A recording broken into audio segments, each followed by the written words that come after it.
Okay. Hello, everyone. We'll just give a few minutes as people come in, but thank you all for joining. A minute and then I'll sound out, Yeah, no? really excellent to be Can you try and be able to together do for it, this timely discussion amidst quite fraught circumstances in Myanmar and globally. I would just maybe hand over to Stella to explain the Burmese interpretation that is available.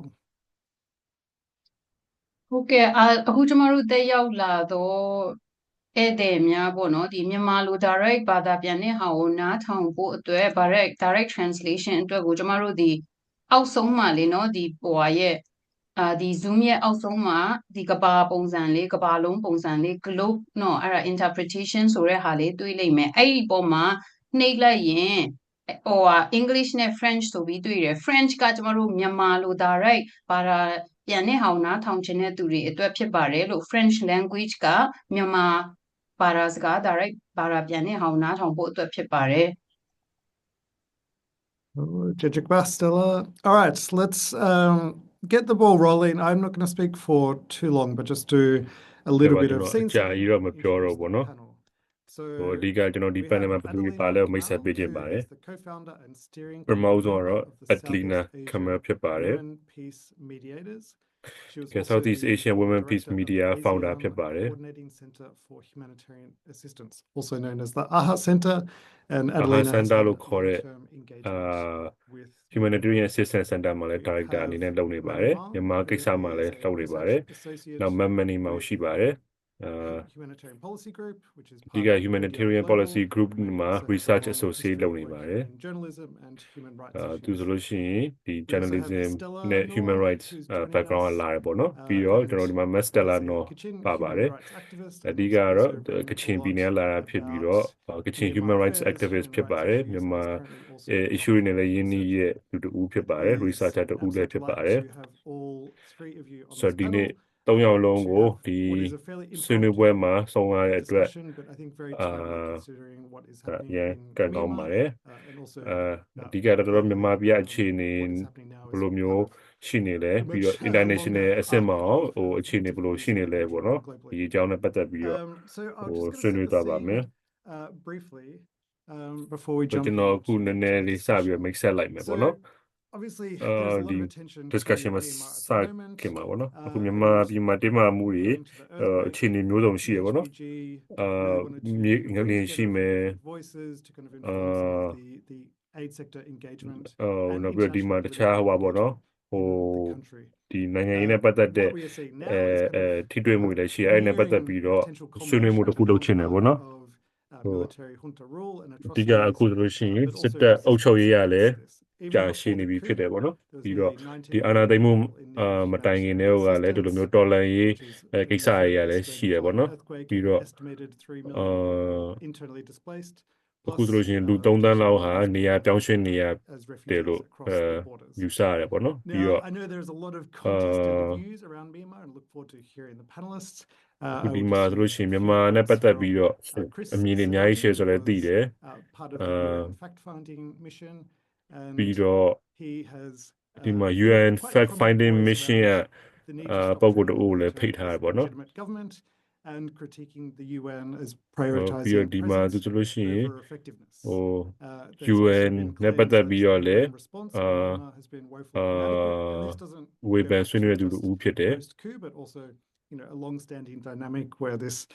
narrative of development will bring peace နောက်ပြီး has တော့ဒီ not မှာ been ဟိုပါပေါ့နော် particularly effective, ဟို particularly မြန်မာပြည်မှာ just at the coup development level, လုပ်မယ် genocide ဆို that ပြီးတော့ unfolded, project လုပ်တဲ့ဟာတွေက the အရင် atrocities against ထိရောက်မှု Rohingya မရှိဘူးလို့ ယူဆ and တာမျိုးရှိရပေါ့နော်သူ indigenous က groups and other minority groups across much of the borderlands of the country. သူတို့ပြင် This ဒီ is all မြန်မာပြည် occurring နယ်စပ်တွေမှာ against a ကိစ္စတွေ backdrop ဆို of လို့ nearly ရှိရင်လည်း 50% of aid cuts across the ထိရောက်မှုမရှိဘူး humanitarian ဆိုပြီး and တော့ development sectors. ယူဆထားတာ And ရှိရယ် as ပြီး of တော့ this week, also မြန်မာပြည်ရောက်လို့ရှိရင် ရာခိုင်နှုန်း 40% 80 လောက်က ဟို of နော်ဖြတ်တောက်ခံရလို့ Myanmar exports အဲ into the ဟိုပါ US ပေါ့နော်ယူဆထားတယ် during ပြီးတော့ an already ဟို challenging economic situation. 40 ရာခိုင်နှုန်းလောက်ကလည်း So without further လှူ ado, တဲ့ထဲ I 40 want to ရာခိုင်နှုန်းလောက်က hand အခွန်ဆောင်ရတယ် over ဆို to ပြီး the တော့ပြောတယ် excellent ပေါ့နော် panelists we have, and we'll ဒါ start ပေါ် with ဖြတ်တောက်ခံရဆိုပြီးပြောတယ် Manny ပေါ့နော် There's a lot of ဆိုအရင်ဆုံး many နဲ့စလိုက်ပါမယ် media, a lot of word of mouth. ဒီ But we'd really love to hear from you because you're very well connected with what's going many on. အနေနဲ့ If က you could ဒီ really media outline ဘိုင်း what's မှာပေါ့နော် currently ကျွမ်းကျင် happening တဲ့ in အတွက် Myanmar and တော် some of တော် the မြန်မာ most ပြည်မှာဘာတွေဖြစ်နေလဲ pressing issues. Obviously, we Bon, are dat the loopt bij, Anti Policy Group, but you also bring lo a anele, slight zo, human no? rights perspectives, journalism background. ပြပြစီခြင်း So ပါ we'd တ love ယ် to hear how ဟိုအ these ဓိကကတော့ also relate ဟို to ပါဘောနော် humanitarian မမှန်မျိုး cause. အဖွဲ့က human rights အဖွဲ့ဆိုတော့သိပါတယ်ဒါပေမဲ့ journalism background လည်းရှိတဲ့အတွက်ဒီမေးခွန်းမေးရ Thank ခြင်း you, ဖြစ်ပါတယ် Dustin, and thanks everyone ကျေးဇူးပါ for Dustin joining us today. ဒီနေ့ It's join ပေး fast, တဲ့အားလုံးကျေးဇူး but တင်ပါ I တယ် think that it's fair to say that this is a really urgent discussion ဒီ that အ we ရင် should ရေး have. ကြီးတဲ့ And I don't know if anyone else has ဆွေးနွေးပွဲတစ် noticed ခုဖြစ်ပါတ that ယ်တခြားသူတွေသ there တိ seems ထား to မိ be လားတော့မသိ a ဘူး drastic reduction ဒီ in မှာဆိုလို့ရှိ the ရင် amount အ of ခု coverage that we've seen in international media even since last ဒီ week. international media မှာကြည့်မယ်ဆိုလို့ရှိရင် Just this ဖော်ပြ morning မှု that တော်တော် even လျော့နေသွားတာကို on တွေ့ social နိုင်တယ် media ပေါ့နော် platforms that the အခုဒီမှာ algorithms have social actually media shifted because, မှာဆိုလို့ရှိရင် algorithm ကပြောင်းသွားပြီဆိုတာကိုတွေ့နိုင်တယ်ပေါ့နော်ဥပမာ we ဒီ don't မှာဆို have လို့ရှိရင် enough အခု international US coverage from အ inside ခွန် the ကိစ္စ country, let တွေက alone လွှမ်းမိုးသွားတာကို local တွေ့နိုင်တယ် coverage, and I do want to discuss ဟို those issues. ဟိုပါဘောနော်ဒီ Forgive me if I'm ဒီ going ကိ to စ္စ repeat တွေကို everything, ပြည်တွင်း anything မှာ that ရော people ပြည် know, ပ but I မှာ think it's ရော really worth ဟို just coverage ကျသွားတာကိုတွေ့နိုင်တယ် discussing some issues, and I'll try my ကြိုပြီးတော့ best. တောင်းပန်ထားခြင်းပါတယ်အကယ်ဒီ ကျွန်တော်ပြန်မပြောကိစ္စတွေတချို့သူတွေတည်ထားပြီးသားဖြစ်နိုင်တယ်ပေါ့နော်အဲကြောင့်မ Very လို့ပါ little visibility from on the ခု ground, and ဒီမှာဆိုလို့ we ရှိရင် rely heavily ဒီ on မြေပြင် citizen ပေါ်က journalists, we rely အချက်လက်တွေက on ဟိုပါဘောနော် the တွေ့ရဖို့ survivors တော်တော် themselves. ခက်ခဲတယ်ပေါ့နော် Been ဟို heavily အဓိကကျွန်တော် traumatized CJ တွေပေါ်မှာ by this catastrophe. ဟိုပါဖြစ်ရတယ်အမိပြုရတယ်ဒီလိုမျိုးနောက်ပြီးဒီငလင်တန်ခံရတဲ့သူတွေရှီရနေတဲ့တိုက်ရိုက်ပြောတဲ့ဟာတွေကိုဟိုပါဘောနော်အားထားရတယ်ပေါ့နော် when you look at these images and when you hear from ဒီ people မှာ on the ground, ဟိုဒီဓာတ်ပုံတွေဇာတ်လမ်းတွေကြည့်တဲ့အခါမှာဒီ humanitarian ဟိုပါဘောနော်ဟိုကယ်ဆယ်ရေးအဖွဲ့ကိစ္စပြောတဲ့အခါမှာလည်းတချို့ကဟိုနိုင်ငံတကာလာတဲ့အဖွဲ့တွေလည်းရှိတယ်ပြီးတော့မြန်မာပြည်ကကယ်ဆယ်ရေးအဖွဲ့တွေလည်းရှိတယ်ပြီးတော့ it's an unfair situation that Myanmar has been put into. ဒီမှာတော်တော်ကြုံတွေ့နေတဲ့အခြေအနေဟာမမျှတတဲ့အခြေအနေဖြစ်တယ်ပေါ့နော် And I think the humanitarian sector really needs ဆိုကျွန်တော်အနေနဲ့ဒီ humanitarian sector မှာ တေချာပြန်လိလာစမ်းစစ်ကြည့်ဖို့လိုပါတယ်ဘာလို့လဲဆိုတော့ဒါဟိုကြာရှုံးမှုတစ်ခုလို့ပြောလို့ရတယ်ပေါ့နော်ဒီနိုင်ငံတကာရဲ့တုံ့ပြန်မှုဟာကြာရှုံးပုံစံဟာကြာရှုံးမှုတစ်ခုလို့ဖြစ်တယ်နောက်ဒီမှာမြန်မာစစ်အစိုးရအနေနဲ့ဆိုလို့ရှိရင်လည်းဒီလူခွင့်ရေးချိုးဖောက်မှုတွေကိုဆက်လုပ်နေတာကိုလည်းတွေ့ရတယ်ပေါ့နော် violation ဟိုချိုးဖောက်မှုတွေလုပ်ခဲ့တယ်ပြီးတော့အဲ့ဒီချိုးဖောက်မှုတွေလုပ်ခဲ့တယ်ဆိုတဲ့ဟာကိုလည်းထပ်တွေ့ရတယ်ဥပမာဟိုပါပေါ့နော်ဒီငလင်ပြပြချင်းဟိုလေကြောင်းတိုက်ခိုက်မှုတွေလုပ်ခဲ့တာမျိုးရှိတယ်နောက်ပြီးတော့ဒီ humanitarian ထောက်ပံ့တွေကိုဟို block တားဆီးထားတာမျိုးရှိတယ်ပြီးတော့ international အဖွဲ့တချို့အနေနဲ့ပြန်ပြီးလှည့်ပြန်ထွက်သွားတယ်ရှိတယ်ပြီးတော့ဒီမှာပြင်သစ်ကယ်ဆယ်ရေးအဖွဲ့တွေဟာနိုင်ငံထဲထိရောက်လာတယ်ပေါ့နော်ဒါပေမဲ့ဒီဟိုပါဘောနော်စစ်အစိုးရအနေနဲ့သူတို့ကိုဟိုနှောင့်နှေးကြအောင်လုပ်ခဲ့ပြီးတော့ search and rescue operations anymore, so therefore they Yeah. don't need international သူတို့အနေနဲ့ဟာဟိုကရှာဖွေကယ်ဆယ်ရေးမလုပ်တော့ဘူးဖြစ်တဲ့အတွက်တခြားဟိုနော် international အဖွဲ့တွေဟိုပေးမဝင်ဆက်မလို့တော့ဆိုတဲ့ပုံမျိုးပြန်ပြီးတော့စစ်ဆိုးရပြောတာမျိုးရှိရပါတော့ပြီးတော့ဒီမှာ Australia နဲ့ပတ်သက်ပြီးကျွန်တော်နည်းနည်းပြောချင်ပါတယ်ဘာလို့ကျွန်မအဲ့နဲ့လာမှုလို့ပေါ့နော် Once first responders a week after the incident, So, there is a great deal of need, but it's oh, not first di response ma- anymore. People are dead.ဒီ and that's ဒီ the တပတ်အ biggest ကြာမှ Australia အနေနဲ့ဆိုတဲ့ first responder ကိုလွှတ်တာမျိုးရှိရပေါ့နော်အဲ့ခါကျတော့တပတ်အကြာဆိုတော်တော်ကြာသွားပြီလို့ပြောလို့ရတယ်ပေါ့နော်လူတွေကတေကုန်ပြီပေါ့နော်အဲ့ချိန်လောက်ဆိုလို့ရှိရင် What is the partial ceasefire? There's no such ပြီးတော့ဒီမှာ partial ceasefire ပေါ့နော်ဟိုအပြစ်ခတ်ရက်စဲဟိုတစိတ်တစ်ပိုင်းရပ်နာတဲ့အကြောင်းကိုလည်းပြောရမျိုးရှိရပေါ့နော်အဲ့တော့ဒါဘာကိုပြောရလဲဆိုတော့ကျွန်တော်ဆွေးနွေးဖို့လိုမယ်ပေါ့နော် but ultimately I do want to say နောက်ဆုံးအနေနဲ့ကျွန်မပြောချင်တာကတော့ we have reporters ဟိုဒီဟိုလေကြောင်းတိုက်ခိုက်မှုတွေရှိတယ်ဒီ international journalist တွေဝင်လို့မရဘူး reporter တွေမြေပြင် reporter တွေကဟိုသတင်းပို့လို့မရဘူးပြီးတော့အခုဒီမှာဟိုပါဘောနော်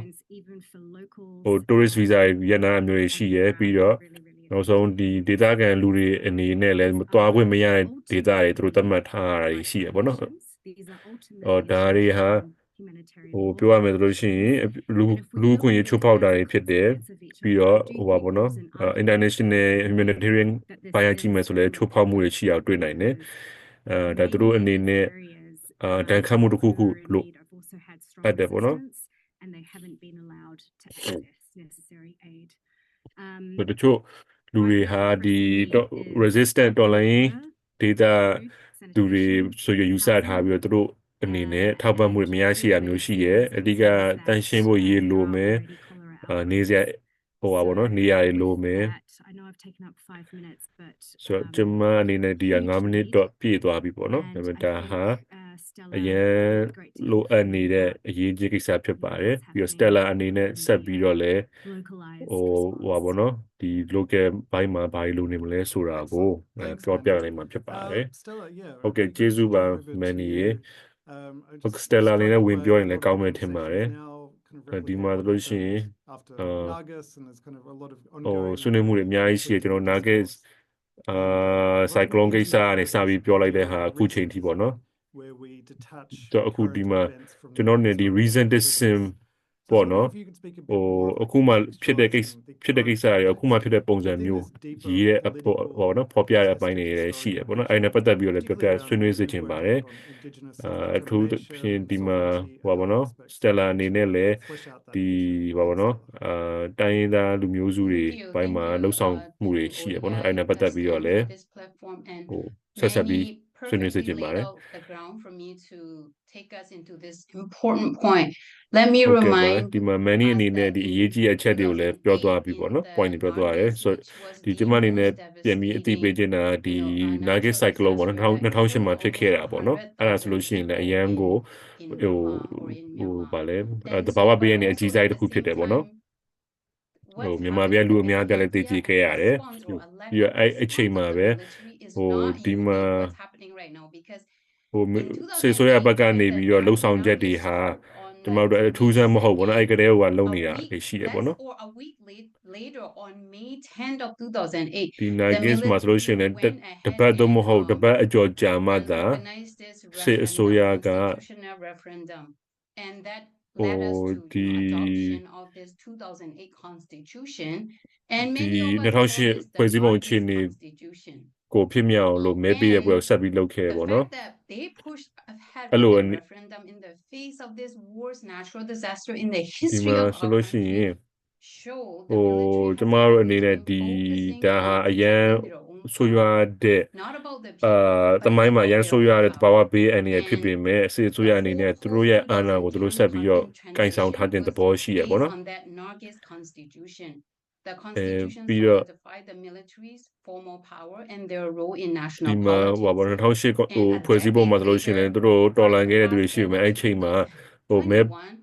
ပေးတဲ့သူတွေရှိတဲ့အတွက်ဒီ2008ဖွဲ့စည်းပုံအခြေခံဥပဒေဟာဒီပြုခဲ့ပြဋ္ဌာန်းခဲ့တယ်ပေါ့နော်ပြီးတော့အဲ့မှာ2021မှာဆိုလို့ရှိရင်လည်းဒီ2008ဖွဲ့စည်းအခြေခံဖွဲ့စည်းပုံပဲအသုံးပြုပြီးတော့အာဏာသိမ်းမှုပေါ့နော်လုပ်ခဲ့တာဖြစ်တယ်ဒီမှာဒီကြားထဲမှာဆိုလို့ရှိရင်ဒီ international အထောက်ပံ့နေလာတာတွေကိုလည်းသူတို့ကကြားထဲကနေခံပြီးတော့အဓိကပေါ့နော်နေပြီးတော့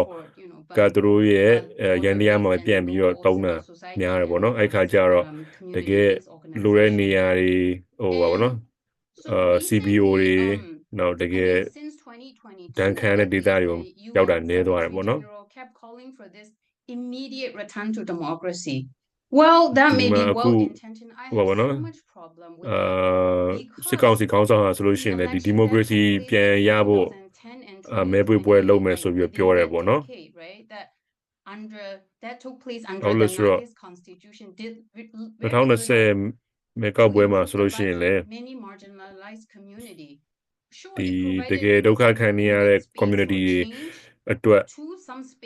ပေါ့နော်အပြူသဘောဆောင်တဲ့ it was in fact worse for so many like already marginalized အပြူသဘောဆောင်တဲ့ကိစ္စတွေလှုပ်ဆောင်ခဲ့တယ်မျိုးမရှိပေါ့နော် ဒီရိုဟင်ဂျာလူမျိုးတွေလည်းအပါအဝင်ပေါ့နော် intensified in 2011 in my ပြီး own 2000 community in the north in Kachin and that 17မှာဆိုလို့ displaced ရှိရင်လည်း tens of Kachin thousands of people. မှာတိုက်ပွဲတွေရှိ So ခဲ့တယ် many ERO အဲ့မှာ ethnic ဟိုပါဗော rights နော်လူတွေတောင်း organizations တဲ့ or ချီပြီးတော့ indigenous rights ရွှေ့ပြောင်းရ organizations တယ် right they were pressured to sign a အဲ့မှာ two-way အဖွဲ့အစည်း ceasefire တွေက agreement in ဒီတနိုင်ငံ 2018လုံးအပြစ် that ခက်ရက်စဲ provided ရေး very သဘောတူ little စာချုပ် clear လုပ် roadmap ဖို့ on how that was အာ going to တိုက်တွန်း be ခဲ့တာရှိတယ် and so အာ up until between ငင်းချင်းဖော်ဆောင်မှုလှုပ်ဆောင်ချက်တွေပေါ့နော် there was ဒီ no substantial 2021 မှာ outcome ဆို of လို့ the ရှိရင် nationwide ceasefire ဟို agreement. ဒီအပြစ်ခက်ရက်စဲရေး Now that post 2021, after the ကိစ္စ Pechenga နဲ့ပတ်သက်ပြီး တိုးတက်မှု War သိပ်မရှိဘူးပေါ့နော် the emergence ဒီ of a 2021 နောက်ပိုင်း government မှာတော့ structure in many parts of the country. ဒီမှာ And there are two reasons why this is unavoidable, right? This was going to happen because one reason is for many indigenous communitiesမျိုး or ဖြစ်ဖို့က ethnic communities who lived as ပထမ sovereign တစ်ချက်က people before the independence of 1948. Alternative governance ဒီ has တိုင်း become the သား only way community for အနေ people နဲ့ where they can ဒီ achieve their right to တိုင်းရင်းသား self-determination, community to အတွက် decide ဗဟို their အ own စိုးရ future က in the face ဟို of ပါဗော state နော် oppression. လှုပ်ဆောင်ပေးခဲ့တာ For နည်းတယ် decades, ဖိ for နှိပ်မှုတွေပဲ generations. ရှိတယ် And number ဆယ်စု two, နှစ်များ they စွာ developed structures of ရှိပြီပေါ့နော် self-sufficiency because they had ပြီးတော့ ဒီ lost trust စစ် in အ the စိုးရအနေ central နဲ့လည်း authorities, the ဟို central သူတို့ authorities' သူတို့ဆက်ပြီးတော့ အာဏာ willingness တည်ဖို့ and အတွက် ability ကို to ဟို provide ဆက်ပြီးတော့ ထိန်းသိမ်း life-saving and ကျင်တယ် basic ပေါ့နော် ဘာကြောင့်လဲ essential ဆိုတော့သူတို့ အနေ services နဲ့ to လည်း people along the အာ border. And so အာ I ဏာ will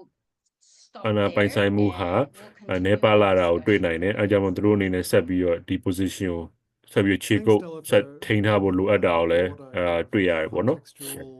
piece, which I think ကျေး is ဇူးပါ really အခုလိုနည်း important နည်းလေး as we think about how ကျယ် should တ the ဝင့် international community be engaging now. ဖော်ပြပြီးတော့ကျေးဇူးတင်ပါတယ်ဒီ Issues of international community အနေနဲ့လည်းဘယ်လိုမျိုး management ဆက်ဆံ that သင့်လဲ lifeဆိုတာ saving ကို environment is now passed, sadly. အနည်း So ကြီး what ပြ do ပြ we ပေး do တော့ကျေးဇူး for တင်ပါတယ် recovery? ဆိုတော့ And အခုဒီ there's မှာ already ကျွန်တော် been ပထမ multiple အစော reports ပိုင်း of ပြန်လည်ထူထောင်ရေးအနေနဲ့ဘာတွေလုပ်ဖို့ access, but also channels လို့လဲဆိုတာကိုလည်း to ပြပြ maybe ပြီးတော့ more ကျေးဇူးတင်ပါတယ် military-controlled areas to reinforce their kind ဟို of supporters there. I'm going to ဒီ hand မှာ over to Adelina ဆွေးဆွေး to ထောက်ကနေ really ဒေတာတွေမှာလည်း zoom သူတို့ out ဆက် into ထောက်ခံ the နေအောင်ဘယ်လို broader မျိုးဆက် humanitarian လုပ်လဲ system and ဆိုတာတွေလည်းတွေ့ရ architecture တယ်ပေါ့နော် including ပြီးတော့ဆိုကျွန်တော်အခု in the Adelina region. ဘက်တစ်ချက်သွားလိုက်ပါမယ် Your အဓိက analysis ဒီမှာဒီ data အတွင်းမှာ human rights ကိစ္စတွေနဲ့ပတ်သက်ပြီးတော့လှုပ်ဆောင်နေရှိတဲ့အတွက်ခုတော့လောဒီ data အတွင်းမှာအခြေအနေဘယ်လိုရှိပါသလဲကျေးဇူးပါ Dustin HPG ကိုလည်းကျေးဇူးပါ others team panelists Manny and Stella ဟုတ်ကဲ့ပါ Manny နဲ့ Stella ကိုလည်းတွေ့ရဝမ်းသာပါတယ် to the people အခုမြန်မာပြည်ကသူတွေအတွက်အရန်ဝမ်းနည်းကြောင်းကျွန်မတွေ့ကြလို့ပါတယ် mention what you just said ဒါစိတ်မကောင်းစရာကိစ္စတစ်ခုပါပဲဒါ Dustin ပြောသွားသလိုပါပဲ ဒီ resentism ဆိုတဲ့ concept အကြောင်းပေါ့နော်သဘောတရားအကြောင်းပေါ့အဓိကကတော့ have said in ဟိုကျွန်မအရင်ကပြောပြကိစ္စနဲ့ချိတ်ဆက်နိုင်ပါတယ်ဟိုဒီမှာ LinkedIn ပေါ်မှာပြပြပူပါတယ် neglect ဒီပါဘောနော်ဟိုပြစ်ပယ်ခံထားရတဲ့မိသားစုရဲ့အကြောင်းပေါ့နော်ဒါအရန်ကိုစိတ်ကျဉ်ကျက်စရာကောင်းပါတယ်ဟိုကျွန်မအမြင်နဲ့အဲ့လိုစိတ်ရှိခဲ့စိတ်ကျဉ်ကျက်မှုဖြစ်ခဲ့ပါတယ် updates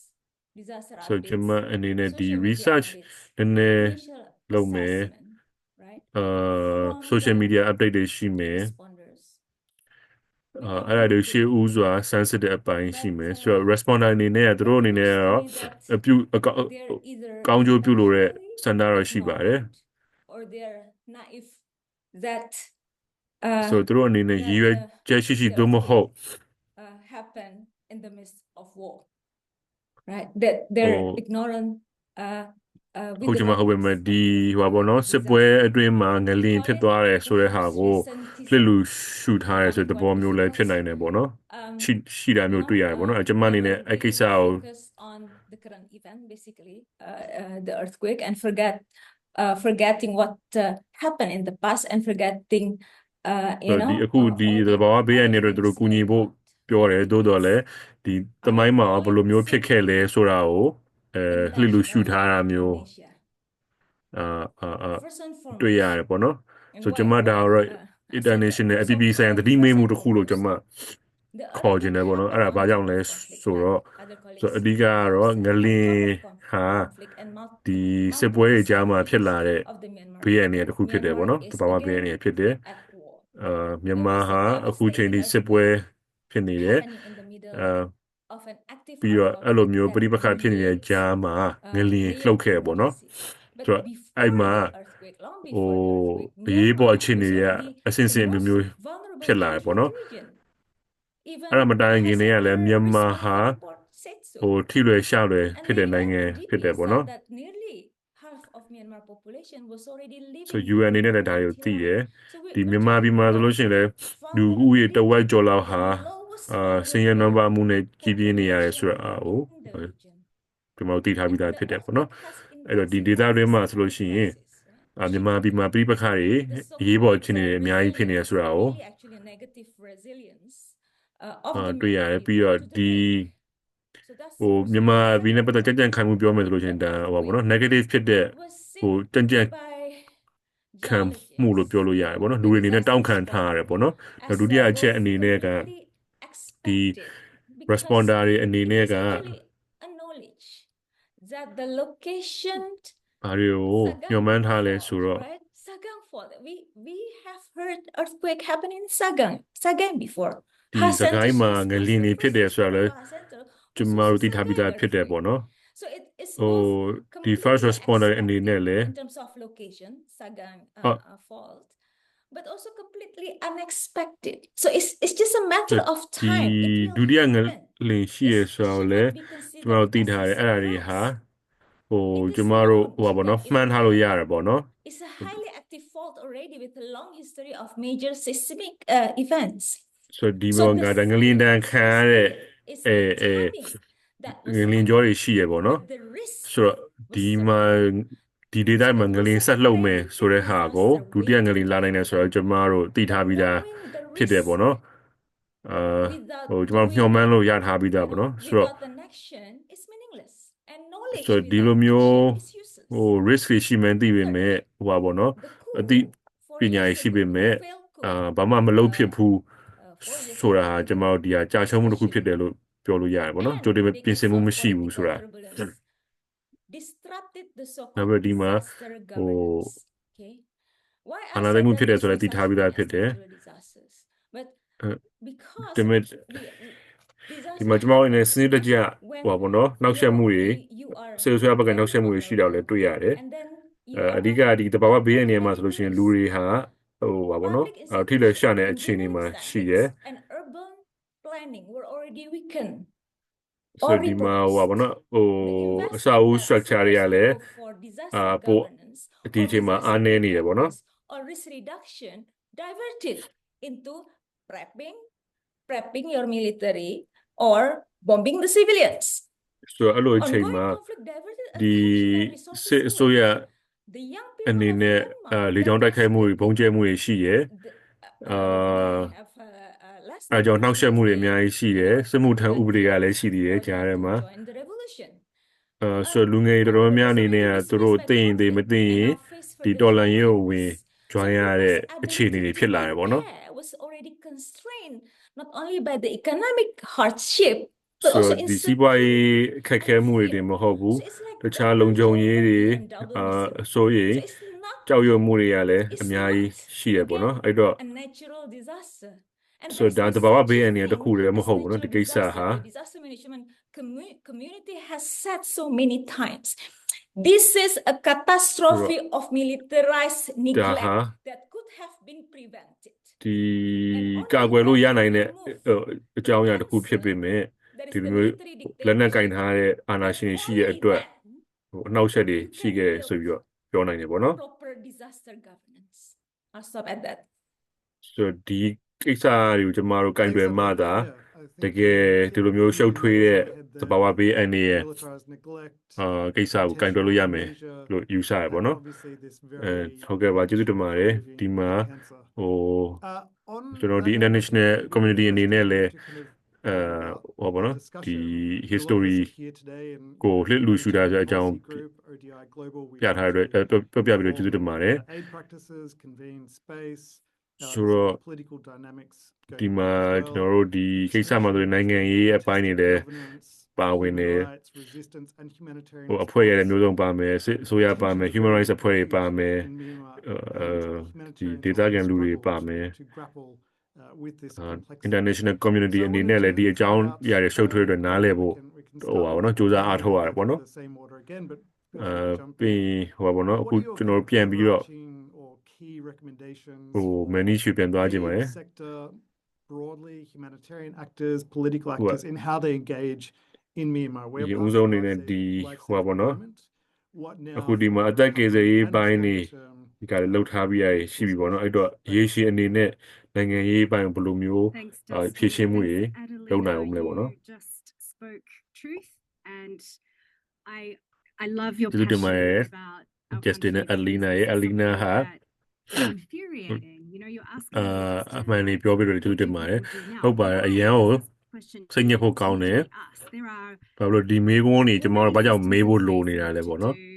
if there is a humanitarian crisis, yet none of those ဆိုတော့ကျွန်တော်တို့ဒီမှာ humanitarian ပြပခါဖြစ်နေ able to be meted out. So why do we keep negotiating with the military? ကြာပြီဖြစ်တယ်ပြီးတော့ဒီစစ်အစိုးရအနေနဲ့လည်းဒီလိုမျိုး humanitarian ကိစ္စတွေဖြစ်လာဒါချင်းထားမှုဟိုပါဘောနော်တဘာပေးအနေကြုံလာတဲ့အခါမှာလည်းသူတို့ဟာဟိုပါဘောနော်တာဝန်ယူတာဝန်ခံမှုမရှိဘူးသူတို့အားကိုးလို့မရဘူးအမြဲတမ်းသမိုင်းမှာလည်းသမိုင်းမှာဆိုလို့ရှိရင်လည်းသူတို့လုပ်ပေးခဲ့တဲ့ဟာတွေကအသုံးမဝင်ခဲ့တာများတယ်ပေါ့နော်အဲ့ခါကျတော့ဒီ international community တွေဘာကြောင့်ဒီလိုမျိုးအစိုးရကိုဆက်ပြီးတော့ဆွေးနွေးနေရလဲပေါ့နော်သူတို့ ਨੇ ဒီအကြောင်းတွေသိရတာ ਨੇ ပေါ့နော်ဆို Stella လည်းဒီအကြောင်းတွေပို့သိပါတယ်ဒီမှာဆိုလို့ရှိရင်ဒီလိုဖိနှိပ်မှုတွေအောက်ကစနစ်တွေအောက်ကနေပြီးတော့ပေါ်လာတဲ့ support network တွေလည်းsupport system တွေလည်းရှိလာတယ်ပေါ့နော်ဟိုလူတွေကနေဖန်တီးလာတဲ့ support system တွေရှိလာအဲ့တော့ international အဖွဲ့အစည်းအနေနဲ့လည်းအဲ့ structure တွေကိုလေ့လာဖို့လိုမယ်ပြီးတော့ဟိုဘယ်လောက်အထိဟိုပါပေါ့နော်အထီးအောင်မှုရှိလဲဆိုတာလေ့လာဖို့လိုမယ် People don't trust the UN. People don't trust ဘာကြောင့်ဒီမှာလူတွေအနေနဲ့ဒီ UN တို့ဆေးဆွေးရယုံကြည်မှုနည်းလာတယ်ပေါ့နော်ဘာကြောင့်လဲဆိုတော့သူတို့အနေနဲ့ဟာ military နဲ့ဆွေးဆွေးရနဲ့ဆက်ပြီးတော့ညှိနှိုင်းပြီးတော့လှုပ်ဆောင်လေးရှိရမှုလို့ပေါ့နော်ဆိုတော့လူတွေအနေနဲ့လည်းယုံကြည်နည်းလာတယ်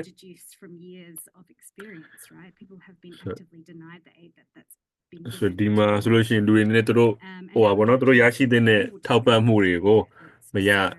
ခဲ့ရမျိုးရှိတယ်ပေါ့နော်အားကြောင့်မလို့လဲဟိုတို့လိုမျိုးယုံကြည်မှုတွေနည်းပါလာတာကိုတွေ့ရတယ်ပေါ့နော်ဟုတ်ကဲ့ကျေးဇူးပါ Stella ကိုပြောကြမှာလေပြီးတော့တို့ပြောပြလို့ရှိရင်လည်းကျွန်တော်အမေးဖြေအတွက်အချိန်တက်တက်ထားတာရှိပါတယ်ခင်ဗျာ this argument of right Okay. like oh we have to work with the ဒီမှာ states ဟို to ပါ get ဘောနော် to you know into the ဟိုလူတွေအနေနဲ့ပြောတာရှိတယ်ဒါအစိုးရနဲ့ညှိနှိုင်းရမယ်ဒါကတော့ဟိုပါဘောနော်စနစ်အတိုင်းသွားတယ် UN and ဟိုပါဘောနော် international formal line တိုင်းသွားရဆိုပြီးတော့ပြောတာမျိုးရှိရပါတော့အဲ့တော့ကျွန်မလည်းပြောချင်တာဒီ UN တို့တခြားအဖွဲ့အစည်းရဲ့အနေနဲ့ဟိုပါနော်ဒီလိုမျိုးနိုင်ငံတွင်းရရှိတဲ့အာဏာရှင်တွေနဲ့ဒီလိုမျိုးညှိနှိုင်းနေတဲ့အတွက်တကယ်ဟိုအသက်ကယ်ဖို့အတွက်အရေးကြီးတဲ့အခြေအနေတွေမှာလွတ်ထားသွားမျိုးရှိပေါ့နော်ကျွန်မပြောချင်တာဒါအပြင်းထူတယ်လို့လည်းပြောချင်တယ်ခြေဟောင်းကြတဲ့ချင်းကမှုတစ်ခုလည်းကျွန်မပြောချင်ပါတယ်ဆိုကျွန်မမြေပြင်ပေါ်မှာရှိတဲ့ငယ်ချင်းတရားဆိုလို့ရှိရင်သူတို့အနေနဲ့ဒီလိုမျိုးဟိုပါပေါ့နော် UN လိုမျိုးအဖွဲ့အစည်းတွေကနေပြီးတော့လှုပ်ဆောင်တဲ့ပုံစံမျိုးကြည့်ရအရန်ကိုစိတ်ပြတ်ဖို့ကောင်းတယ်ပေါ့နော်သူတို့ရဒီလိုမျိုးဟိုပါပေါ့နော်မလုပ်ဘူးဆိုလို့ရှိရင်ဟိုကျွန်မအနေနဲ့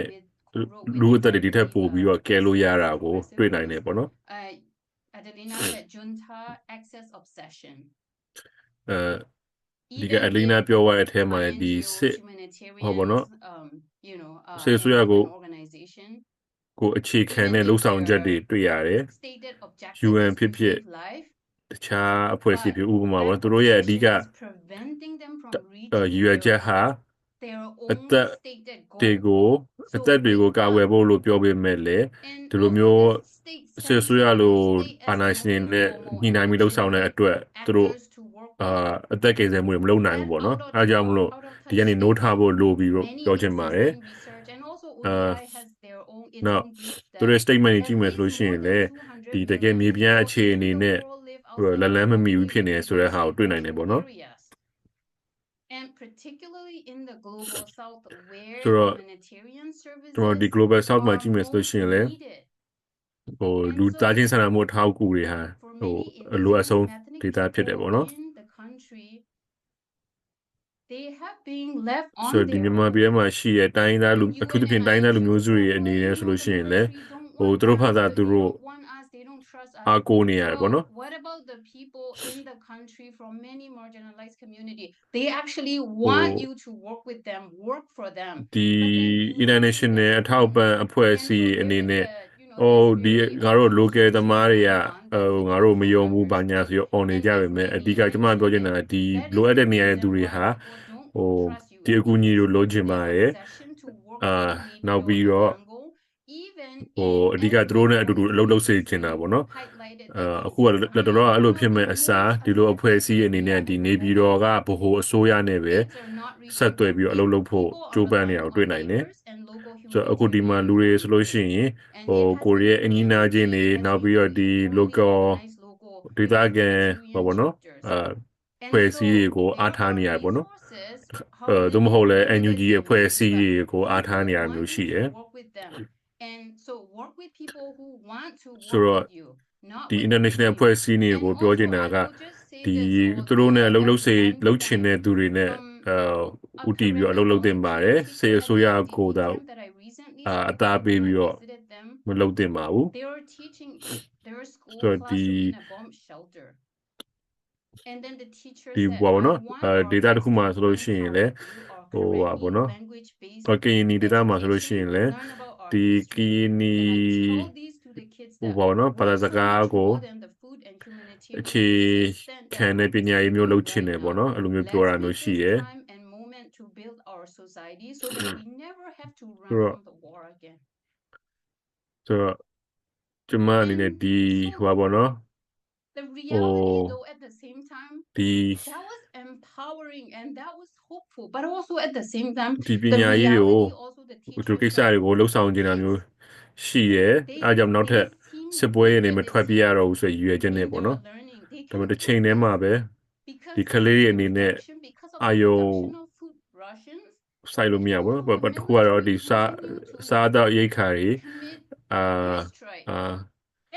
နေပါလာမျိုးလည်းပါတယ်နောက်တစ်ချိန်တည်းမှာလည်းစစ်အစိုးရအနေနဲ့ဒီဘုံကျဲတာတွေရှိတယ်ပေါ့နော် over the IDP camps ပြီးတော့ဒီ IDP camp တွေမှာလို့ရှိရင် drone တွေနဲ့ monitor လောက်တာမျိုးရှိတယ်ဒီလိုတွေဖြစ်နေတဲ့အခြေအနေတွေကဒီပါပေါ့နော်ကလေးအနေနဲ့ဆိုလို့ရှိရင်လည်းပါပေါ့နော်စာသင်ဖို့အတွက်ကိုဘုံတွေကြားနေသွားနေရတာပေါ့နော်ဆိုတော့ဒီမှာအနေနဲ့အခုဒီအဖွဲ့အစည်းတွေကိုနိုးထားစေခြင်းနဲ့သူတို့ serve လုပ်ချင်တဲ့ community အတွက်ကိုတိုက်ရိုက်ဟိုပါပေါ့နော်တက်ရောက်မှုရှိအောင်လို့ဖြစ်စေခြင်းနဲ့သူတို့နဲ့လှုပ်လှုပ်ချင်တဲ့ဒေသခံလူတွေလည်းရှိတယ်။နောက်ကိုယ့်ရဲ့ဒီအချိန်တွေအရင်းမြစ်တွေကိုif you believe that they're the one who are going to save လက်လွတ်မသွားအောင်လို့ပေါ့နော်။တစ်ချိန်တည်းမှာပဲဒီအဖွဲ့အစည်းတွေအနေနဲ့ဒီအစိုးရနဲ့ပဲညှိနှိုင်းပြီးတော့ဆွေးနွေးမယ်ဆိုလို့ရှိရင်မြန်မာပြည်ကိစ္စမှာဝင်မပါသေးဘူးပေါ့နော် earthquake that approximately ဟုတ်ကဲ့ကျွန်တော်တို့ဒီငလင်းမတိုင်ခင်အခြေအနေမှာဆိုလို့ရှိရင်လေမြန်မာပြည်ရဲ့ပေါ့နော်90ရာခိုင်နှုန်းလောက်ကလည်းဒီ resistance တော်လိုင်းဒေတာတွေမှာပါဝင်လာတာကိုတွေ့နိုင်တယ်ပေါ့နော် conflict lines and everything so delivering the bulk of the response ဆိုတော့ဒီလိုမျိုးမှာဒီလိုငလင်းလို့တဘာဝပေးရနေဖြစ်တဲ့အခါမှာလည်းဒီလိုလူပြည်သူလူထုအားလုံးရှိရောက်ဖို့ပိုခက်ခဲလာတာကိုတွေ့လာခဲ့ရတယ်ဆိုတော့ကျွန်တော်တို့ဒီ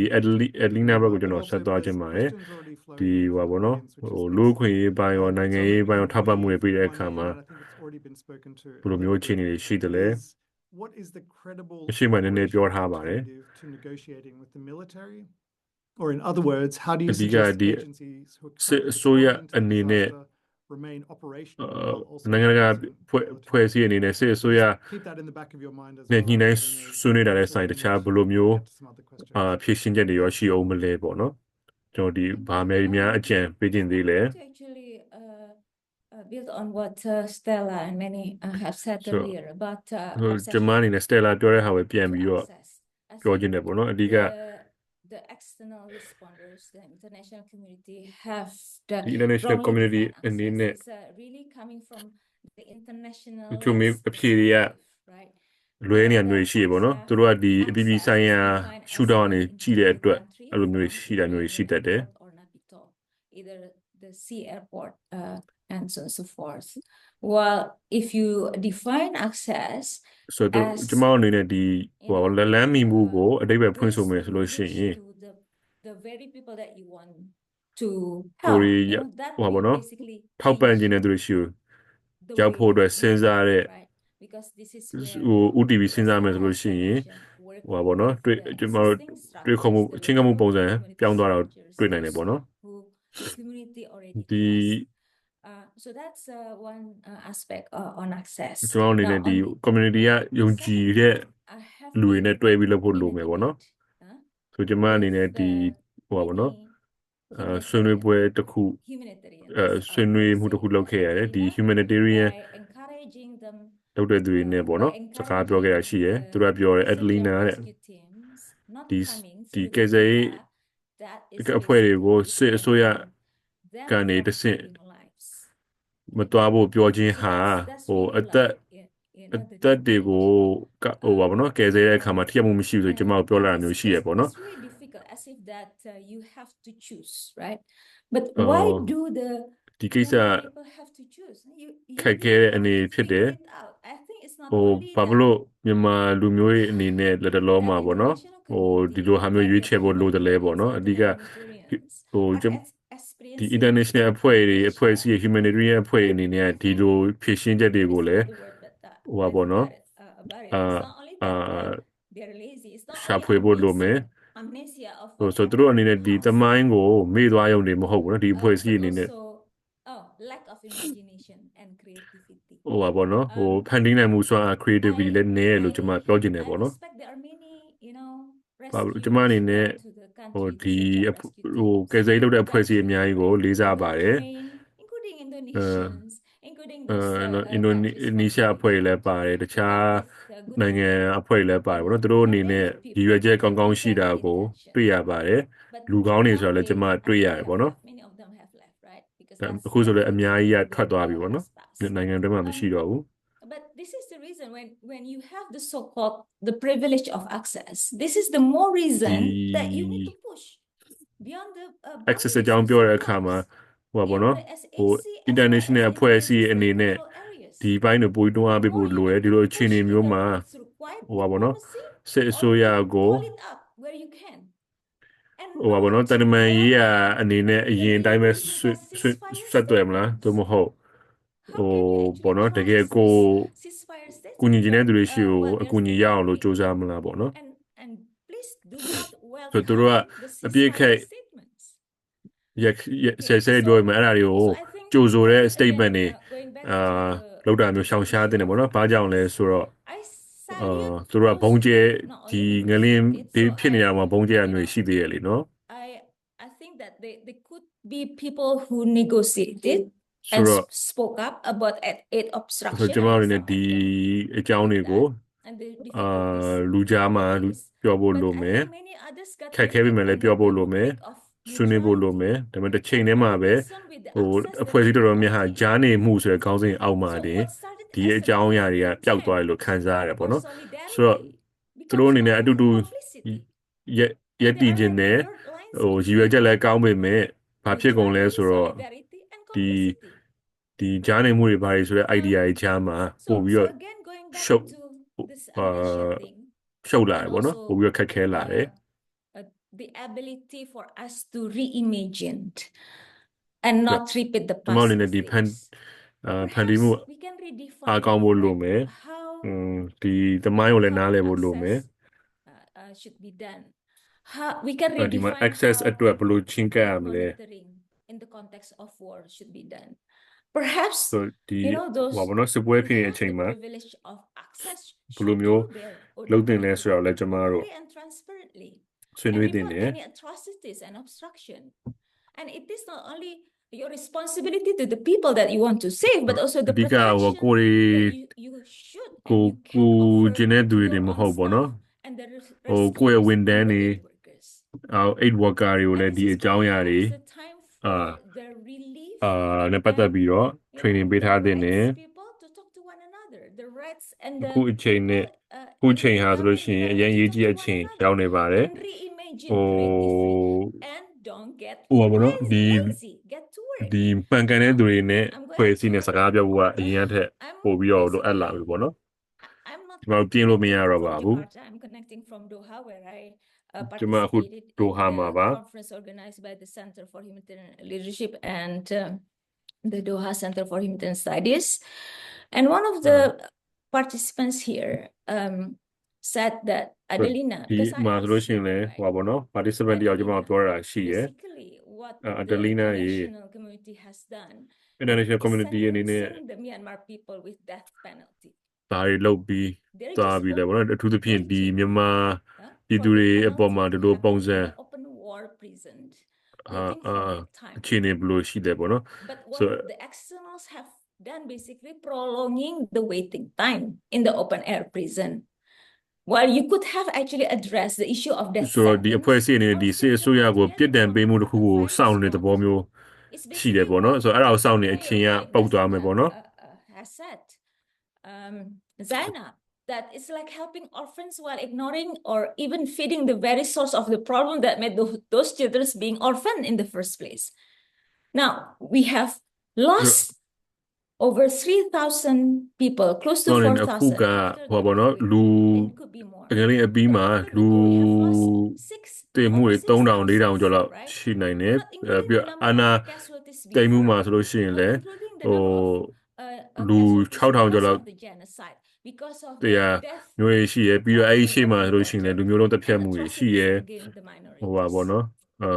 အနိုင်ကျင့်မှုတွေရှိရယ် What happened to အ those ထူးသဖြင့် others? Why are we တိုင်း only သားလူမျိုးစုတွေပုံမှာပေါ့နော် concerned with ရှိတယ်တိဆုံးမှုတွေ those ရှိပြီးသားပေါ့ numbers, နော် you know, the three ဆိုတော့ over ဒီ the မှာအနေနဲ့ 3,000 number, the earthquake, ဒီ because ငယ် of the show. The show သဘာဝ that- ဘေးအန္တရာယ် I မှာ respect သေဆုံးခဲ့တဲ့ our search and rescue ဟောပေါ့နော် team's efforts. လူ I တွေ respect မှု them. တွေတော့ပို့ပြီးအာရုံထားတော့တွေ့ The time ကြရ for ပေါ့နော်ကျမအနေနဲ့ဒီ and thus အဖွဲ့အကုန်လုံးကိုကျမ I လေးစားတယ် the traditional humanitarian respect ရှိရယ်ဒါပေမဲ့တစ်ချိန်တည်းမှာတင်ကျမတို့ those မိကုန်းတွေပြန်ထုတ်ဖို့ perhaps လိုလာပြီ that don't consider them as the usual humanitarians to think more creatively.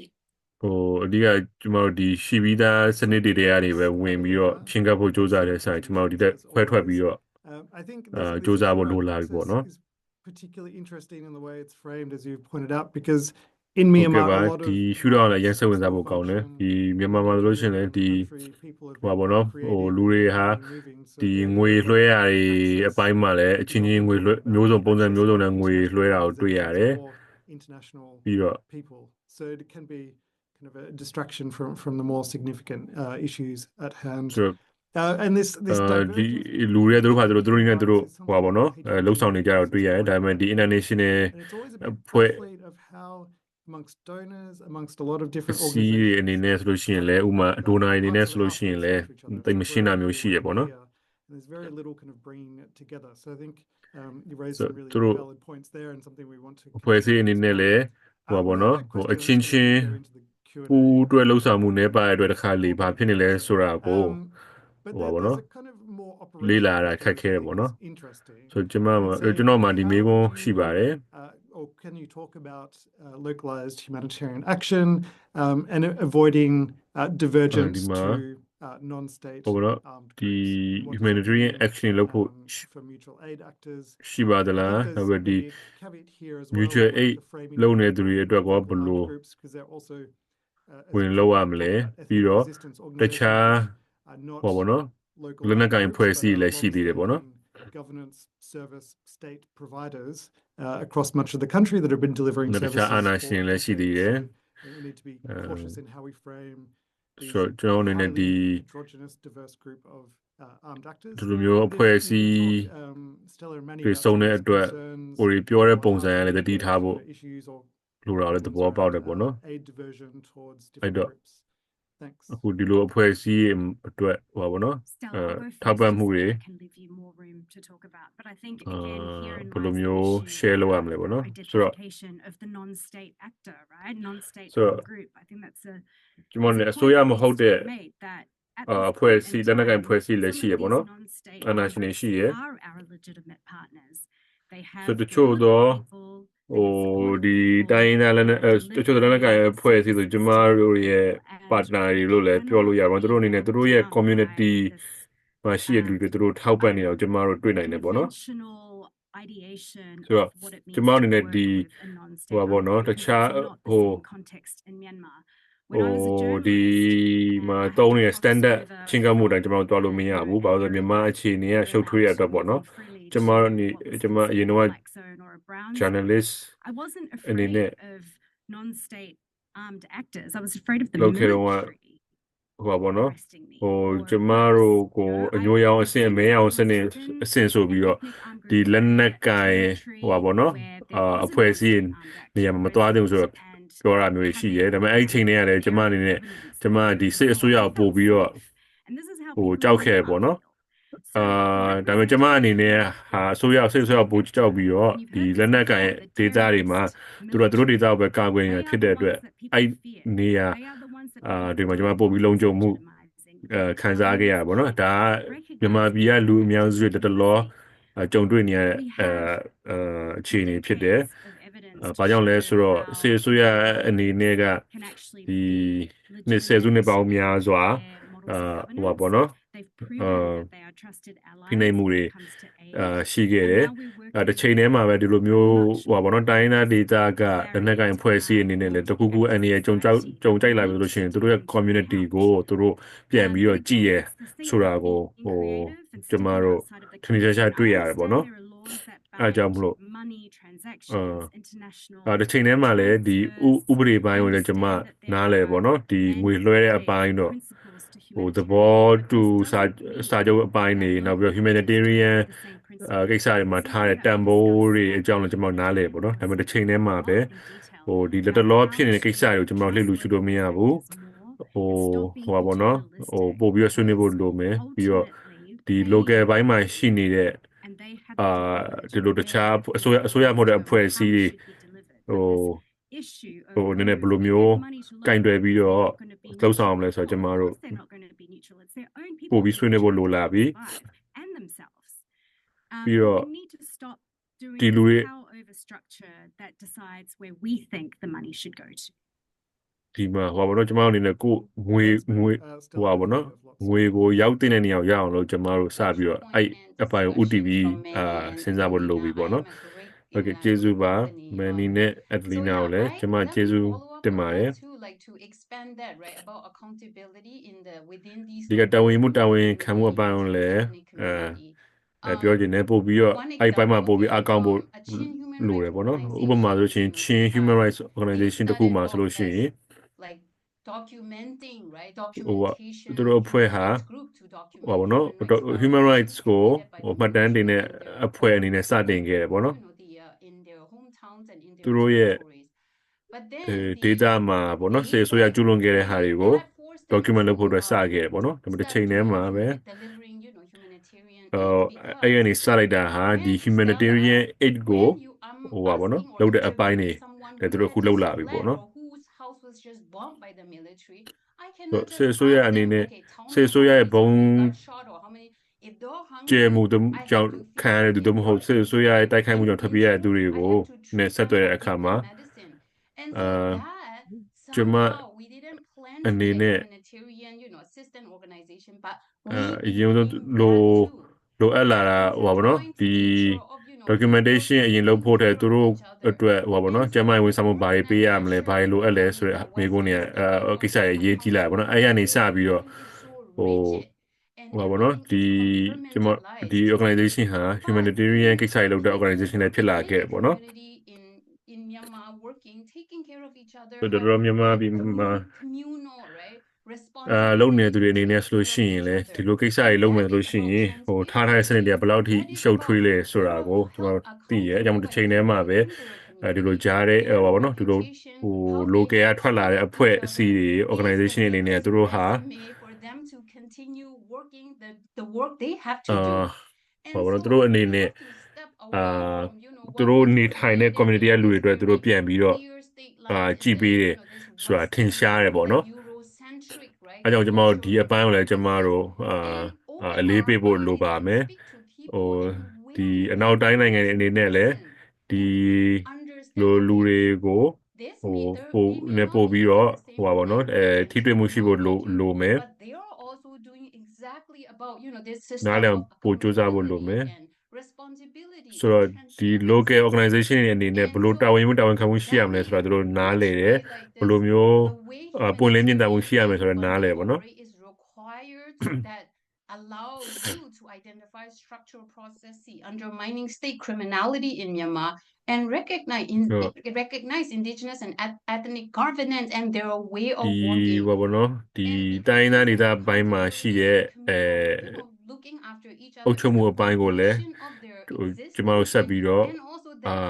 Karenni government has recently နားလည်အောင်လုပ်ဖို့လိုမယ် right, like that. အခုကရင်နီအစိုးရမှာဆိုလို့ရှိရင်လည်းသူတို့ call it ARTR, the principle of accountability, responsibility, and transparency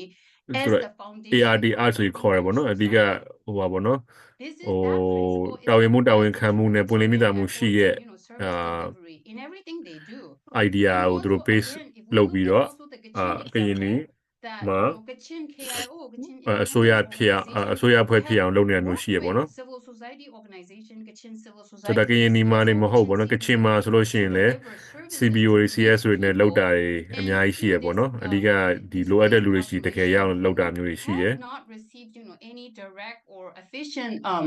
assistance from INGO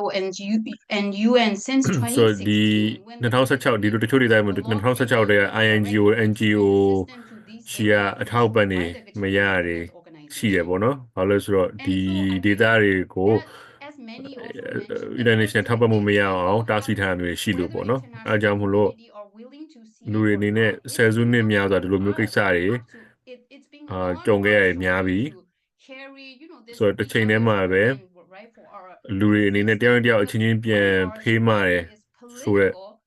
အလေးထားလဲဒီမှာတော့ရင်းနှီးပြီးသားဖြစ်တယ် when someone is trying to kill us then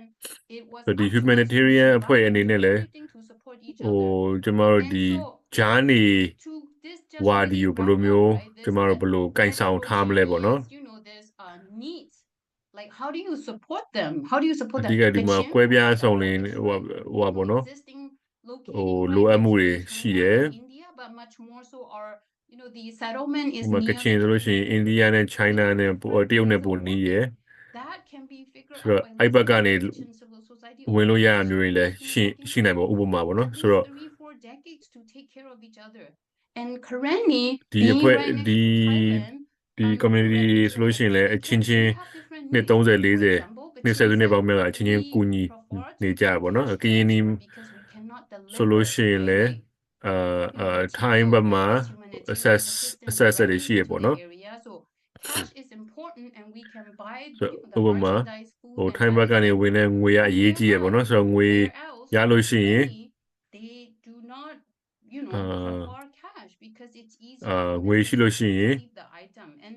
ပစ္စည်းစောက်ဝယ်လို့ရမှာဒါပေမဲ့ဆော့ပြောရကရင်နီနဲ့ time border မှာဆိုလို့ရှိရင်လည်းငွေသားတဲ့ဆိုင်ပစ္စည်းကိုပို့ပြီးလိုချင်တယ်ပေါ့နော်ဟိုဘာလို့အဲ့မှာဝယ်ရတာပစ္စည်းသွင်းရပို့လွယ်တဲ့အတွက်ပေါ့နော်ဆိုတော့အဲ့တော့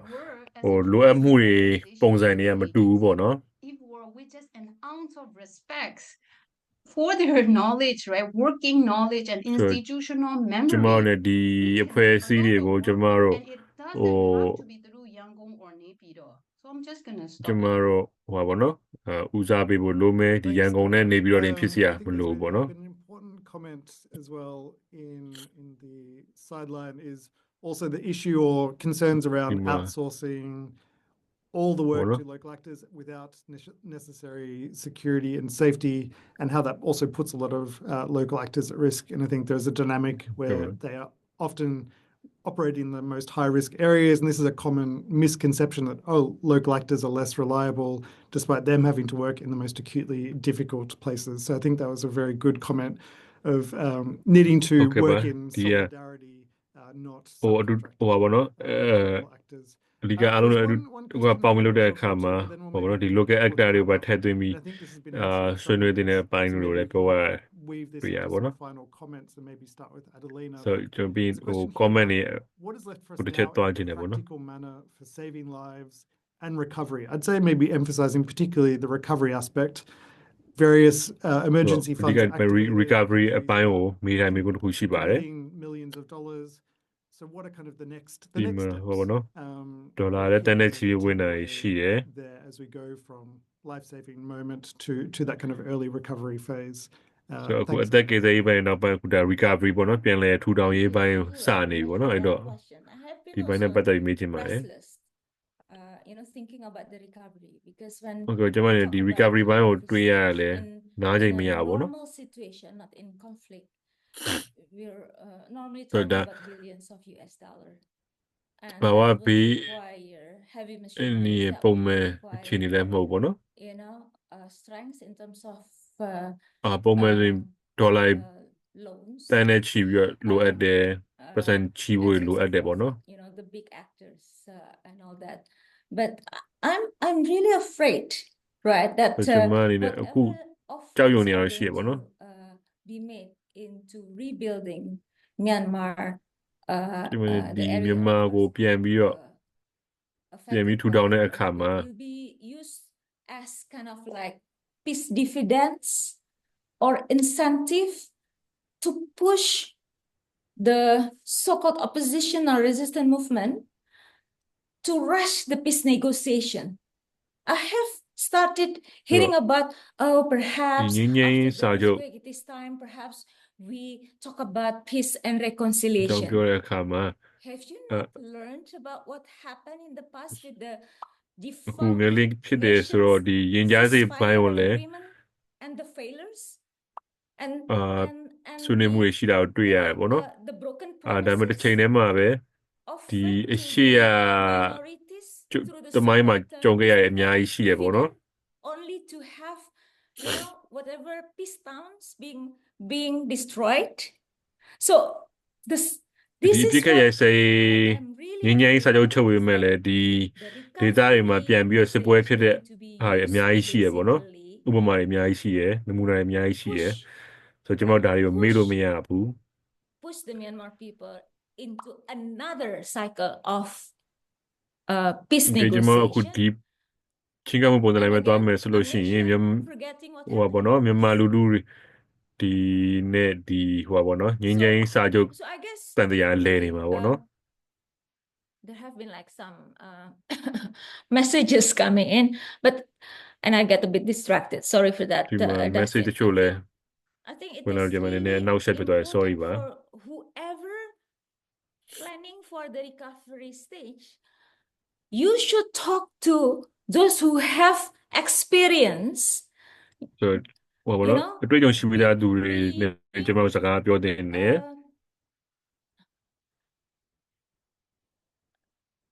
experiencing the past the past peace failures, right? And then learning from them. You talk to Oh, the the ethnic groups who have Nyingnyai actually entered into those the ထောက်ဆောင်မှု agreement တွေ and then only found မအောင်မြင်တာအများကြီး themselves ရှိရပေါ့နော်ဆိုတော့အဲ့ရနေရတယ်ကျွန်တော်ဟို for တင်ယူ the ဖို့လိုမယ် policies they have offered. Learn from that and then you will know. Only ဆို and အဲ့မှာ not ကျွန်တော် to ပုံ rush, နားလဲ not to လာလိုက်မယ် rush ပေါ့နော်ပြီးတော့အရင် not အ to လင်းဆက် rush လို့မလုပ် into doing recovery တင် as ဘူး if that it is not အဓိ war. က I'm ဟို just not recovery လုပ်တဲ့အခါမှာလည်းဒါ I don't have ဖြစ်မဖြစ်နေတဲ့ပုံစံအတိုင်းလှစ်လူရှူပြီးတော့ကျွန်တော်တို့မလုပ်တင်ဘူးပေါ့နော် it's just like I'm ပြန်လည်ထူထောင် I'm ရေး all ကိစ္စတွေကို speechless, Dustin, ဆိုတော့ကျွန်မဆိုလို့ရှိရင် because I think ဟိုပြောစရာ I စ think ကား the တော့ answer is there. Only မရှိ when တော့ we ဘူးအ want ဖြေက to အဲ့မှာ listen and ရှိနေပြီ only ပေါ့နော် when ဒါပေ we မဲ့ want to learn from the past လူတွေချင်းနေအနေနဲ့တယောက်တစ်ယောက်ဆွေးနွေးနားထောင်ဖို့လိုမယ် Manu, maybe throw ဖြ to ည့် you ရှင်း for မှု some တွေ last အတွက် concluding thoughts အားထုတ်ဖို့ and လို then မယ် we'll ပေါ့ start. နော် Thanks. Okay, many အနေနဲ့ရောဘာပြောချင်လဲပြီး Stella ရှိသွားမယ်ပေါ့ We နော် have some disgruntled comments, Okay, which I'm bye. really happy to see because the whole point Dima of this comment လည်းတွေ့ရတယ် session is that we want everyone who works in the humanitarian space to be uncomfortable and discomforted, much like we Dima are. ဟိုပါ There's ပေါ့ a နော် lot that the humanitarian space Oh. needs to address, and one of that is ကျွန်မအနေနဲ့ complicity in ဒီမှာ Myanmar. We're တ focused တော် on ဟိုပါပေါ့နော်နည်းနည်း and we ဒီလိုဒီအကြောင်းတွေပြောရတာဟာ good အာ faith going in, doing ဖူးတည်ရှိရဆိုတော့သဘောပေါက်တယ်ဆိုတော့ကျွန်မတို့အနေနဲ့လည်းတော်တော် with ဟိုပါပေါ့နော် a view တတောင်းတ to တရှိနေတဲ့ serving position မ people's ဟုတ်တာ rights. လုံးဝသိကြရတယ်ပေါ့နော်အားလုံးအတွက် Ultimately, the point is that after 4 years of coup, So, afterအခု 4 years of failed အာဏာသိမ်း humanitarian မှု action, လေးနှစ်အကြာမှာ how much is that damaging the status quo? How much is that ဒီရှိနေ compounding ပြီးသားအနေထားတွေအတွက်ဘယ်လိုမျိုး people in ထိရောက်မှုတက်ရောက်မှုတွေရှိနေတယ်လဲ continue to work in a way that suggests that other parties are also on board. They are not. ဆိုတော့ We ဒီ now မှာပေါ့နော်တခြား massive အစိုးရမျိုးတခြားအဖွဲ့အစည်းတွေ faith ကော in the ဒီလိုမျိုးညှိနှိုင်း humanitarian ဆွေးနွေးရေးတွေမှာ because ဘယ်လောက်ထိပါဝင်နေလဲကြည့်မယ်ဆိုလို့ရှိရင်လည်းအခုထိကိုမပါဝင်တာမျိုးတွေ့နိုင်တယ်ပေါ့နော်ညှိနှိုင်းဆွေးနွေးရေးတွေမအောင်မြင်တာမျိုးတွေ့နိုင်တယ် We don't အားကြောင့် know မ the လို့ consequences of that long term, but we do know that the parameters have vastly changed and we need to adapt quickly ကျွန်မ because တို့အနေနဲ့ ultimately that means ဒီကနေဖြစ်တဲ့ people နောက် died, ဆက် people are dead and we have တဲ့ကျိုး no အကျိုးဆက်ဘယ်လိုမျိုး backup plan. လာမလဲဆိုတော့အတိအကျမှန်းလို့မရ So ပါမယ် herein lies these ဟိုကျွန်မတို့အနေနဲ့ uncomfortable and ဟိုလျင်မြန်စွာ very ဆွေးနွေးဖို့လိုမယ် help လှုပ်ဆောင်ဖို့လိုမယ် your care. But ဘာလို့လူတွေအသက်ဆုံးရှုံးရလဲများပြီပေါ့နော် local partners, don't do it. If you feel uncomfortable working in Myanmar, don't do it. And I'm not ဒီ being မြန်မာ combative here. I'm just saying ဒီမှာ that there needs to be a point where လောက်ရတာ humanitarian comfortable ဖြစ်ဘူးဆိုရင်မလုပ်သင့်ဘူးပေါ့နော် ဒါကျွန်မအနေနဲ့စိန်ခေါ်တာမဟုတ်ဘူး because there is a disconnect ဒီ and မေးခွန်းတွေ sometimes mean that ပေါ်လာတယ်ဆိုတာက individuals လည်း themselves ဟိုဘောနော်ဒီ in, international အဖွဲ့အစည်းအနေနဲ့ do violate ဟိုဘောနော် human rights. ဟိုထိတွေ့မှုချိတ်ဆက်မှုအားနေ Dustin, can တယ် I ဆိုတာ say လည်းတွေ့ရတယ် something? ပေါ့နော်အဲကြောင့်မလို့လဲဒီလိုဟာပြန်မေးပြန်ကိုပြန်မေးခွန်းထုတ်ရတာဟိုတတော်တမရှိ comfortable မဖြစ်ဘူးပေါ့နော်ဒါပေမဲ့ကျွန်တော်စ I ပြီးတော့ don't ပြောင်း care ချင်းကပ်မှုတွေ people ပြောင်းဖို့ are လိုလာပါပြီ being called lazy by Stella. ဆိုတော့ကျွန်မအနေနဲ့ Stella ဒီလူတွေကအပြင်းထူတယ်လို့ပြောတာကို Wherever you စိတ်ဆိုးတဲ့ are, you are sitting with အပိုင်းကို privilege. ကျွန်မကြီးမဆိုင်ပါဘူးဘာကြောင့်လဲဒီဟာကိုပြောနေတဲ့သူတွေဟာ Feeling, ဘာလို့ privilege အများကြီးနဲ့ yeah, ထိုင်ပြီး your ပြောနေဆိုကျွန်မ feeling သိရယ် is nothing compared to what the people of Myanmar have gone through. ဆိုတော့ဒီလူတွေခံစားနေရတဲ့ဟာဒီမြန်မာ I'm ပြည်က just လူတွေ responding to ခံ one of စား the comments. Thanks. မြန်မာပြည်ခံစားနေတယ်နိုင်ချင်မှုမရှိနိုင်ချင်လို့မရဘူးပေါ့နော်ဒါဒီ comment တစ်ခုကိုပဲကျွန်မပြောတာပါဒီက First, Stella, some concluding thoughts would be wonderful. Sure, drawing from my own lived experience as well as, other communities back home in Myanmar. ကျွန် I မ think အနေ for နဲ့ INGOs and UN agency, humanitarian organization, ဒီ I think the UN point of your accountability should become the people you serve, the ကျွန်မ people ပြော you ချင်တာဟောပါ promise နော် that ဟို you ဒီ will လူတွေရဲ့ deliver those life-saving assistance. ဒီအဖွဲ့အစည်း You တွေ have ရဲ့ said ရည် it ရွယ် for a ချက် long ဟာ time, you haven't proven it to us. ကို So ကို you ရဲ့ have failed your own words. ဟိုပါပေါ့နော် And သူတို့အသက်တွေကယ်ဆယ်ခြင်းနဲ့လူတွေရှိအကူရောက်ခြင်းနဲ့ after ပြောရ being ပေမဲ့လည်း angry for a whole ဟိုပါပေါ့နော် session, let's look at this, right? This recovery process in Myanmar as the ဒီ window of opportunity. ဒီလိုမျိုးလှုပ်ဆောင်နိုင်တယ်ဆိုတာကိုအခုထိတော့ကျွန်တော်တို့ထဲထဲ And ဟိုပါ let's ပေါ့နော် look at, အာ pay attention တိတိ to ကျမတွေ့အောင် the ကျွန်တော် way ပြောလို့ we ရတယ် engage ဆိုတော့အခု in ကျွန်တော်တို့က process, စိတ်ဆိုးစရာ not ပြော just ပြောရည် policy, ဆိုတော့ but နောက်ဒီ how မှာ policy recovery is ဘိုင်း made. လုပ်ငန်းစဉ်ဘိုင်းကိုလည်းနည်းနည်း Let's, ပြောကြည့်ရအောင် pay ဥပမာ attention to the way ကျွန်တော်တို့ what state actor means. For Kachin, state for actor ဆိုတာ Karen, ဘာလဲ for က Renny, ချင် they တို့ were က growing ရင် up နီ in our တို့ lives. ချင်းတို့အတွက် KIO was my government. For the Karen ဆိုတော့ people, so ဥပမာ many ကျွန်မအတွက်ဆို governments KIO came. ဟာ The Karen National Union was their ကျွန်မရဲ့အ government. စိုးရဖြစ်ခဲ့တယ် And so who က are ရင် you ပြည်မှာ to ကြီးတဲ့လူ say တွေ that ဆိုရင် if ဆိုရင် you're KNU not ကသူတို့ရဲ့ making အစိုးရ us ဖြစ်ခဲ့တယ် government? But you're အဲ့မှာ talking လူတွေရဲ့ about the နေပြည် people တော် who ဟာ have killed and tortured us for ဒါပေမဲ့ဒီအဖွဲ့အစည်းအနေနေပြည်တော်ဟာ It's time အ that မင်းတို့ရဲ့အစိုးရ our ဆိုပြီးတော့ NGOs and ပြောချင်တာ UN မျိုး agencies ရှိရပေါ့နော် have အဲ့ခါကျတော့မ engaged ဟုတ်ဘူး with ဒီ the governments that we consider ဗဟိုအစိုးရဟာ our ကိုကျမ well-being တို့ and community have ပေါ်မှာ provided us with the services and allowed us ပြ to မှုတွေ speak ကျူးလွန် our ခဲ့တဲ့ own အဖွဲ့အစည်းတစ်ခုဖြစ် language တယ် and practice our own culture and practice our religion as a Christian minority in a Buddhist country or for Muslim minority, religious minority in a Buddhist country. ကျမတို့ And နဲ့ so ဒီ that the only way to do it is Christian to work with Muslim this, if minority now community အနေနဲ့ a marching ကိုရီးယား new, ဘာသာစကားကိုရီးယားယုံကြည်မှုတွေလွတ်လပ်စွာ system in ကျင့် many သုံးနိုင် places, ဖို့ဆိုတာလိုအပ်တယ် which ပေါ့ have နော် the best opportunity and percentage to reflect that diversity, because in the Kachin or in Karenni example, ဥပမာ when က I ချင်နဲ့ spoke က to ရင် these ဒီ governance နမူနာတွေမှာ activists ဆိုလို့ from ရှိရင် the လေ KMKP, the Karenni or the ဒီ Kachins, local they actor အဖွဲ့အစည်း understand အနေ that နဲ့ they have to ဟိုပါ look ပေါ့ at the နော် diversity and take them into account in making governance decision, because we live through, right, that being punished for being ကျမ different, တို့ဒီ being punished for not being a Buddhist or not being this and သူ that. တို့က And so ဒီ many ဗုဒ္ဓ of ဘာ these သာ indigenous မ and မ ethnic ဟုတ်တာနဲ့ governments, တွေကို government အာ also paying attention to these grievances based on တွေ့ our ရတယ်ပေါ့ own နော် experience, and they understand. The last thing I would say is that in order to build a peaceful and plural and ဒီ inclusive ဒီ society, လူ they have အားလုံးပါဝင် committed ပတ် to သက်တဲ့ and have society တစ်ခု proven it တည်ထောင် that မယ် by ဆိုလို့ရှိရင် that they တော့ have to work with civil society organization. ဒီလိုမျိုး And so တ for ကယ် many local organization for the လူတွေ first နဲ့ time, လုပ်ဖို့လိုအပ်တယ် we're ဆိုတာအ going ရေး to ကြီး be ပါတယ် part of this, CSO တွေစသဖြင့် governments ပေါ့နော် in, making အမျိုးသမီး decisions ဦးဆောင် that တဲ့ is အဖွဲ့တွေ right, rather than just, as activists on the sideline, which is great because I'm an activist, but also we need people activist who တယောက် are ဘေးမှာ gonna နေ pay attention activist တ to ယောက်တွေမ those ဟုတ်ဘူး diversity and အဓိ differences က and, ကိုယ့်ရဲ့ဆုံးဖြတ်ချက်နဲ့ people ကို who ဆုံး are ဖြတ်ပြီးတော့ small, like minority groups. And that's ဟိုအ exactly ပြောင်းအလဲ what ဖော် is ဆောင် the နိုင်တဲ့ indigenous and ethnic governance actors are အဖွဲ့အ doing. စည်းကိုကျမတို့ And တားပေးဖို့လိုလာပြီ that's ပေါ့နော် if that doesn't convince you, I have nothing more, and thank you. ဟုတ်ကဲ့ပါအဲ့ဒါမှလည်းလက်မ Thanks, ခံဘူးဆိုရင် Stella. ကျမမှတ Thanks, ခြားအ Stella. ချက် Yeah, တွေတော့ thanks, Manny. မရှိဘူးပေါ့နော် I'd just like to say from the humanitarian policy group perspective, obviously we welcome having all three of you, and we Sure. also make a ဒီ concerted humanitarian shootout ကနေ to ကြည့်မယ်ဆိုရင်ကျွန်တော်ဒီ foreground 3 ယောက်လုံးလည်းကျွန်တော် voices welcome that လုပ်တယ်ပေါ့ are နော် less heard, particularly within the humanitarian sector, that ဒီ we see, as and humanitarian this goes on to the question from Will, there is a lot of sector မှာ discussion ဆိုလို့ around ရှိရင် the လည်း humanitarian reset, creating a more simplified and efficient system.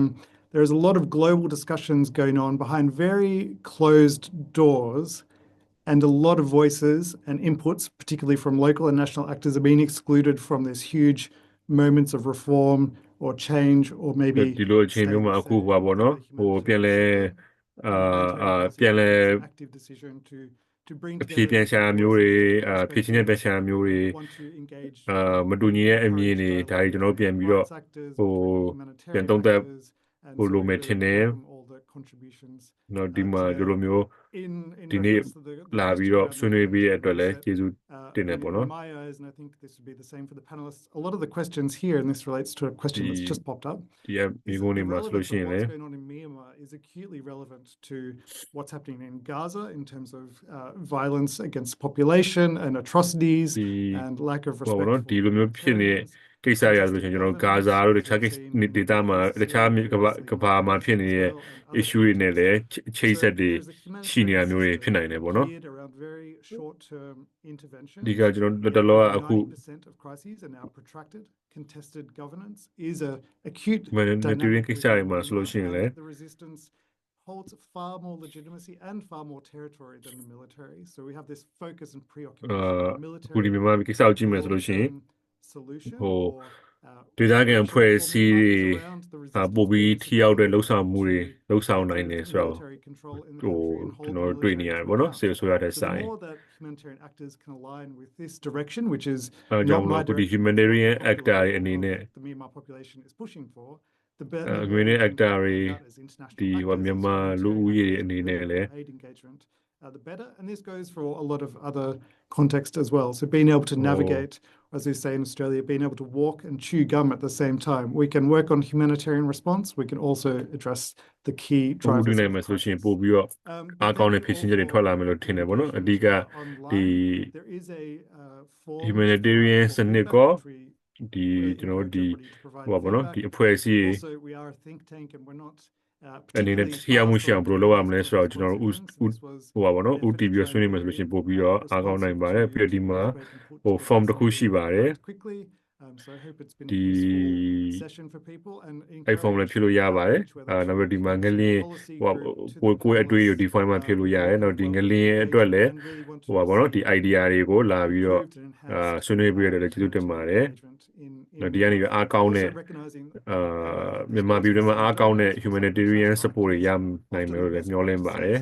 absolutely hidden in Myanmar. So again, there are a lot of excellent practices that just don't get any daylight because of the various sensitivities as well. So we do. တခါလေဒီဟိုပါဘောနော် But I just want to ဟို send coverage မရတဲ့အဖွဲ့အစည်းလည်းရှိရပါတော့သူတို့ရဲ့လုံခြုံရေးတွေပါမျိုးမျိုးကြောင့်ပေါ့နော် You were wonderful and gave us lots of ကျွန်တော်ပြောချင်ကျွန်တော်တို့ဖွဲ့စည်းနေတဲ့ဒီကိစ္စတွေကိုသိရှိပါတယ်ဆိုတဲ့ဟာကိုပြောချင်ပါတယ် and AV team at ODI and HPG who done an excellent job on very short notice. And thanks to everybody who's joined us online. We welcome ongoing engagement. Please read the various content we're putting out and feel free to reach out anytime.